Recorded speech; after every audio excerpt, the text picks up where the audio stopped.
Patient আমাদের চীনে যাচ্ছে এখন এবং সবচেয়ে গুরুত্বপূর্ণ বিষয় যেটা সবাই ভয় পায় চায়না যেতে যে ওখানে গিয়ে আমি ল্যাঙ্গুয়েজ ব্যারিয়ার ফেস করব কিভাবে কি করব না করব। তো আমাদের ওখানে গাইড আছে যারা এয়ারপোর্ট থেকে পিক করে পেশেন্টের চিকিৎসা সেবা নেওয়া, পেশেন্ট কোথায় থাকবে, কোথা থেকে সার্ভিস নেবে, তার সাথে কন্টিনিউয়াস একজন থাকে এবং তাকে আবার এয়ারপোর্ট পর্যন্ত ড্রপ করা পর্যন্ত আমরা সেই সার্ভিসটা দিয়ে থাকি, যাতে আমার পেশেন্ট কোথায় কি থাকবে, খাবে, কি করবে না করবে সব কিছু রেসপন্সিবিলিটি আমাদের। এবং ভিসা পাওয়া সহজ হয়ে গিয়েছে আমাদের জন্য। মোস্ট অফ দ্য পেশেন্ট আমাদের গোয়াঞ্জু যাওয়া পছন্দ করে। তো তারপরও আমরা তাদেরকে চয়েস দিয়ে থাকি, কারণ চায়নার আরও 4-5টা স্টেট নিয়ে আমরা কাজ করি যেখানে ভালো ভালো হসপিটাল সার্ভিসেস আছে।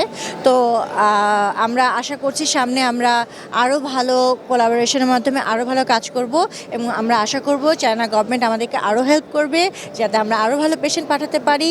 এবং আলহামদুলিল্লাহ সোফার আমরা খুব ভালো রেসপন্স পেয়েছি এবং আরও ভালো রেসপন্সের জন্য ওয়েট করছি।